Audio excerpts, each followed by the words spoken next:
বলতো আল্লাহ আখিরাত বলে যে একটা কথা আছে এটা তো আমি বুঝি নাই। আল্লাহ মৃত্যুর পরে যে আবার জীবিত হইতে হবে এটা তো আমি শুনি নাই।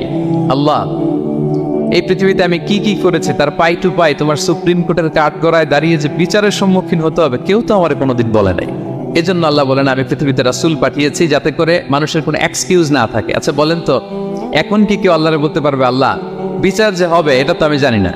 আল্লাহ আখিরাত বলে যে একটা কথা আছে, পুনরুত্থান, পুনর্জীবিত হইতে হবে, আবার বিচারের সম্মুখীন হইতে হবে, জান্নাত জাহান্নাম আছে, এগুলো তো কোনোদিন আমি শুনি নাই। এই কথা, এই এক্সকিউজ তোলার কোনো সুযোগ কি আর আছে? No excuse will be granted that day, dear brothers and sisters.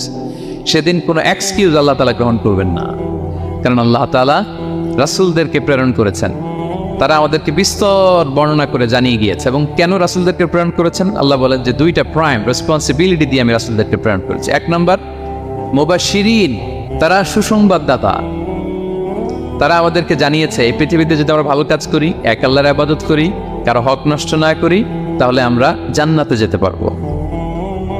জান্নাতের সুসংবাদ তারা দেন। They are the bearer of glad tidings, they are the bearer of paradise, তারা জান্নাতের সুসংবাদদাতা। রাসূলদের দুই নম্বর প্রাইম রেসপন্সিবিলিটি হচ্ছে মুনজিরিন, তারা সতর্ককারী। তারা আমাদেরকে এই মর্মে সতর্ক করেছেন যে এই পৃথিবীতে